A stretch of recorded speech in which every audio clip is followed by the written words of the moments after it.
Welcome to the Power of Saying No by Samaritan Youth Services.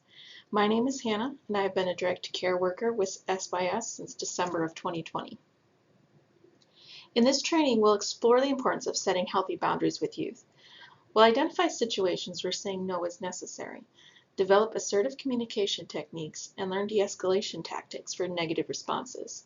Remember, a kind but firm no can protect yourself from burnout and create a safer, more respectful environment for everyone. This quote comes from an article from loveisrespect.org. When you think of a boundary, what comes to mind? You might think of something like a property line or the defining lines of a shape. Boundaries show where one thing ends and another begins.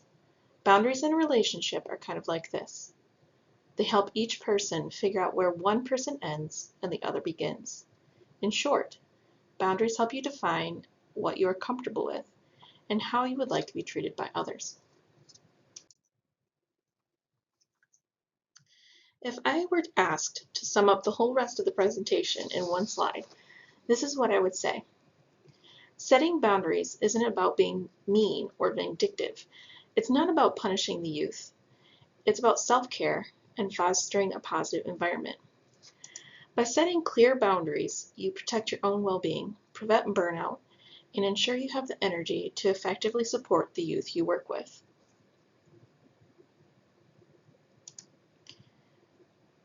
Boundaries also promote respect.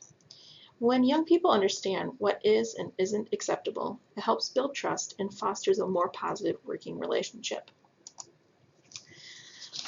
Clear boundaries create a safe space. When youth know what to expect, they feel more secure and comfortable taking risks and exploring their full potential.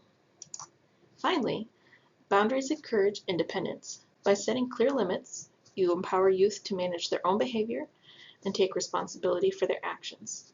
Stick with me as we dive deeper over the next few slides. One of the most important reasons to set clear boundaries is that it promotes a healthy balance of power. In our work with youth at risk of trafficking or survivors of trafficking, it's crucial to understand power differentials. This refers to situations where one person has more power, control, or influence over another. Traffickers often exploit these imbalances to manipulate and coerce youth. A direct care worker in a youth shelter holds a position of power in relation to the youth they serve. We need to keep this in mind, that this may be problematic to some youth and mindful to avoid any hint of manipulation and coercion. This power differential exists due to several factors. Formal authority. Shelter staff have the authority to set rules, enforce curfews, and make decisions about daily activities. They may also have the responsibility to report certain behaviors or concerns. Access to resources. Staff control access to basic necessities like clothing, food, shelter. They may also manage resources like phones, computers, or transportation. Knowledge and expertise. Staff members have training and experience in dealing with youth facing various challenges. They may be seen as authority figures who can offer guidance and support. And emotional connection. Over time, trust and emotional connections can develop between staff and youth. However, this connection can also create an imbalance if the youth feels overly reliant on the staff member. It's important to acknowledge this power differential and use it responsibly. With that in mind, boundaries become even more important in our interactions with our youth. It prevents codependency. Clear boundaries stop the relationship from becoming overly reliant on you, empowering the youth to develop independence and a healthy sense of self-worth. It protects from manipulation. When boundaries are firm, it's harder for the youth to manipulate you for personal gain or feel obligated to comply with unreasonable requests. And it models healthy relationships. By setting boundaries, you demonstrate what a respectful and balanced relationship looks like, where power is shared and decisions are made collaboratively.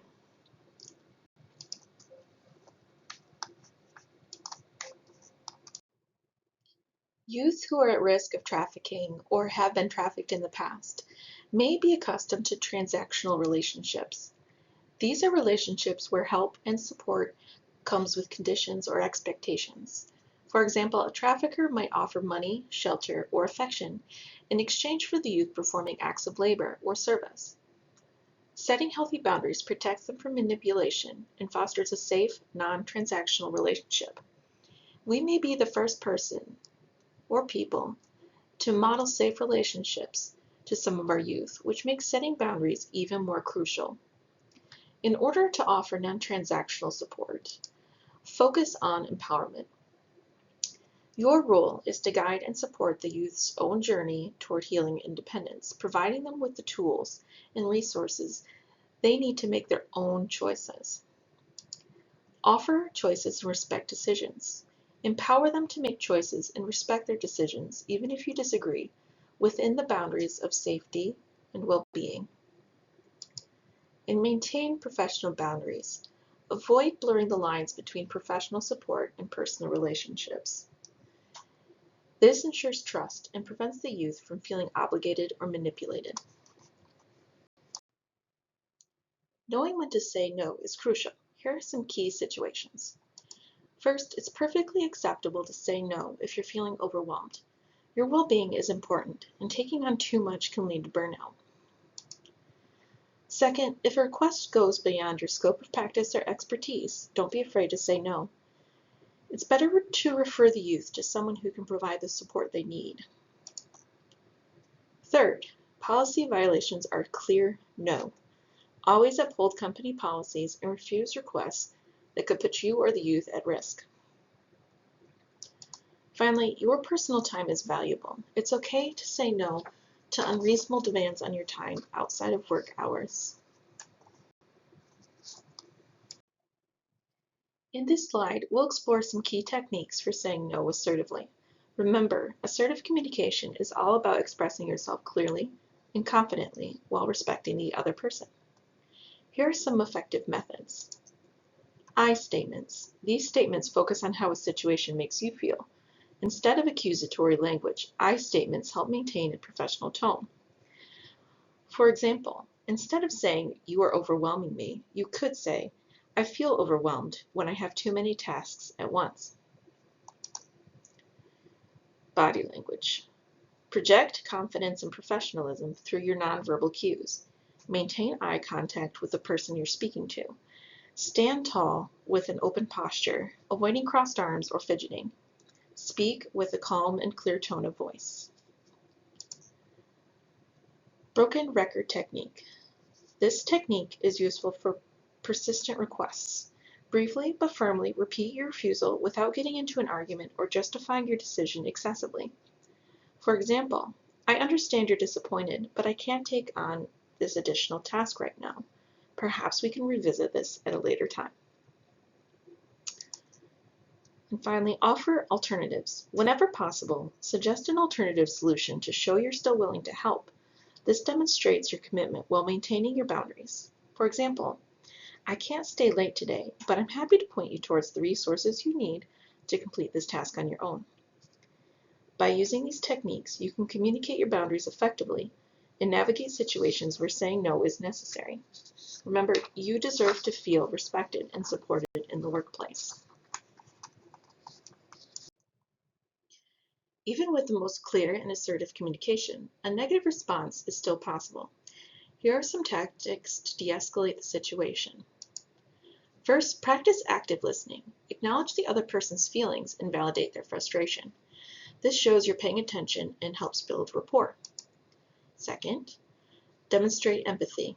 Let the person know you understand their perspective, even if you disagree. This can go a long way in calming them down. Third, focus on problem solving. Shift the conversation towards finding a solution that works for everyone.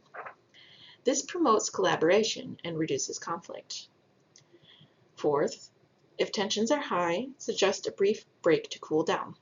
This allows everyone time to collect their thoughts and approach the issue with a calmer head. And finally, humor can be a useful tool, but use it with caution. A lighthearted joke can sometimes diffuse tension, but avoid inappropriate humor or sarcasm, which could further escalate the situation. We're going to look at a few scenarios where staff effectively use these techniques with youth. And I'm no voice actress, so I'm going to ask you all to pretend that our characters just magically sound the same. In this first scenario, which we're going to call feeling overwhelmed, a youth approaches a staff member who is already juggling multiple tasks and asks them to help with a personal project. This scenario features Miss Raquel as our staff member and Ben as our youth. Hey Ben, thanks for coming to me. I see you're working on a project. That's great. Unfortunately, I'm feeling a bit overwhelmed with my current workload right now. Would it be okay checking in with me later this afternoon? Perhaps I can offer some suggestions then. But I really need your help now. This project is due tomorrow, and I have no idea what I'm doing. I understand you're under pressure, and I want to help. However, taking on more right now would actually set me back. How about we explore some online resources together that might be helpful for your project? In this scenario, Ms. Raquel uses I statements and offers an alternative. And then when Ben pushes back, Ms. Raquel uses broken record technique and offers an alternative solution.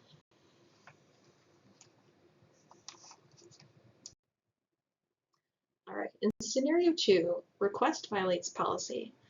A youth asks a staff member for permission to participate in an activity that clearly violates company policy.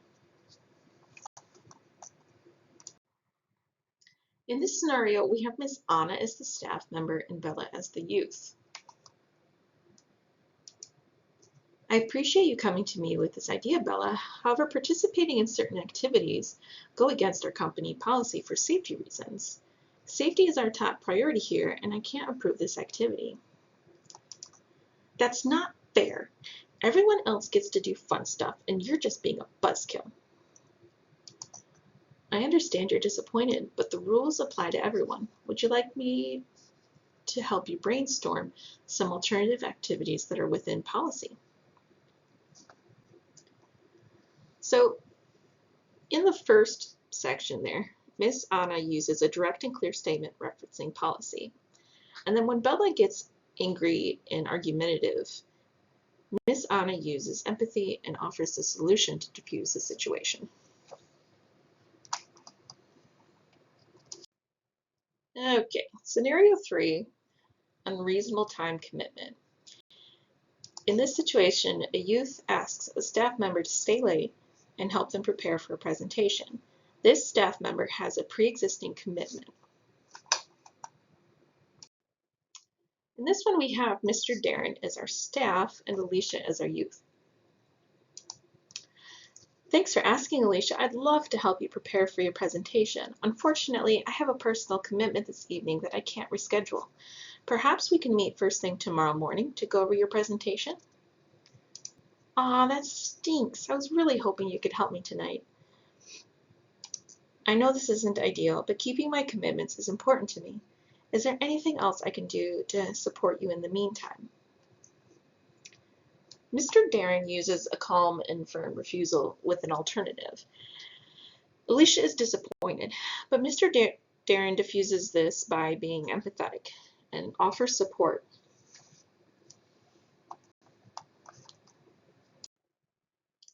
Saying no to youth isn't just about protecting yourself. It also is about creating an environment that fosters their growth and development.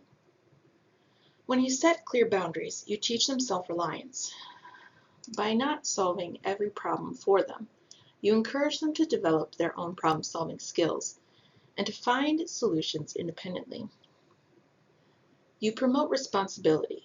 Clear boundaries help youth understand that their actions have consequences.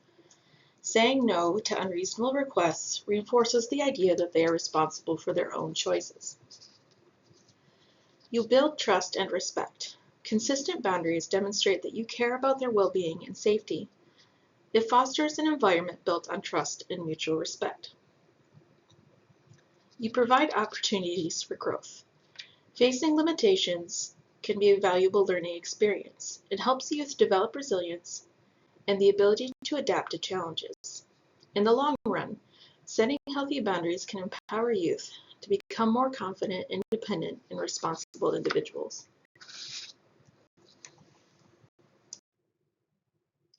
Even with the best intentions, setting boundaries can come with challenges. Here are some common ones and how to address them. It's normal to feel a pang of guilt when saying no sometimes. Remind yourself that setting boundaries is a necessary part of self-care, and it ultimately benefits the youth you work with by creating a sustainable and healthy dynamic. If someone pushes back after you say no, remember the techniques we discussed. Acknowledge their feelings, be firm yet kind in your refusal, and offer solutions whenever possible. While upsetting someone is never ideal, prioritize your own well-being and professional boundaries. A healthy relationship requires mutual respect, and sometimes that does mean saying no. And finally, ensure your communication is clear and direct. Avoid phrases like maybe or I'll try that leave room for misinterpretation. A simple no thank you or I'm afraid I can't is perfectly acceptable.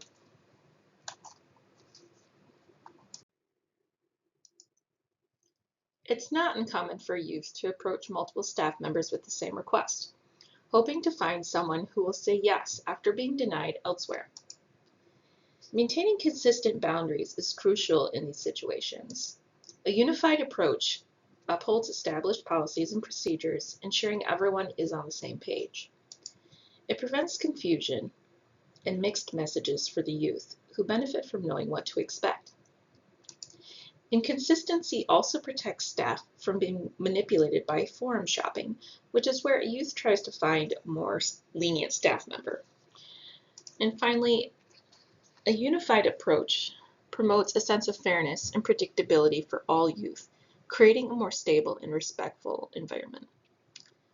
To provide a further example of forum shopping, one thing we have seen before is where a youth approaches staff member A. When staff A says no, the youths will go to staff B on the next shift or the next day. And then when staff B says yes, a couple things then happen. Number one, whether they're consciously being manipulative or not, this youth may now know or view staff B as the soft target. Number two, this undermines staff A's authority, as the youth now knows they just need to wait for staff B to arrive. And number three, staff B is now at higher risk of burnout due to the amount of requests that they're going to be receiving from that youth. And number four, this can and will cause friction amongst staff.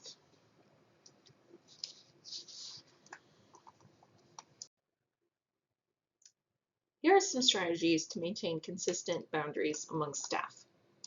First, establish clear communication channels for youth to make requests. This could be a designated staff member or a specific process they need to follow, such as directing certain questions to Tanya or Rachel if they relate to case management.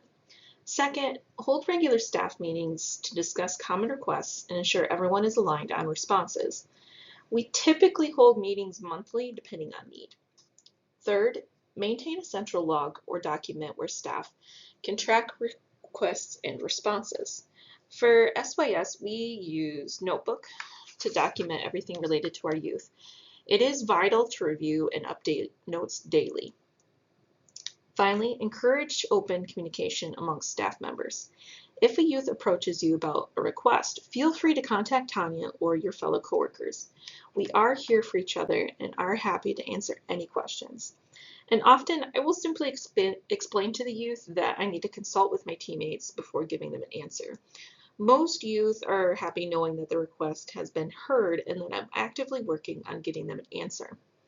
And then by working together and maintaining a unified approach, staff can create a more positive and predictable environment for both themselves and the youth they serve.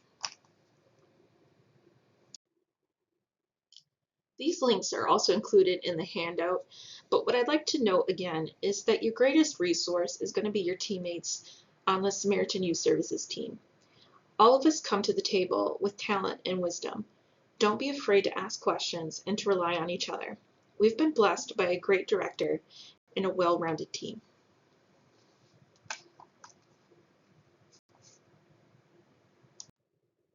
In conclusion, setting healthy boundaries is a powerful tool for staff working with youth. By saying no when necessary, you protect your well-being, prevent burnout, and create a more positive and respectful environment for everyone. And you also create a safe and consistent environment for our youth that fosters a healthy power balance. Remember, self-care is not selfish. It's essential for long-term effectiveness. When you take care of yourself, you're better equipped to care for the youth you work with. Thank you for your participation in this training. I hope you found this information valuable, and please see the handouts that I will give you at the end of this course. Thank you.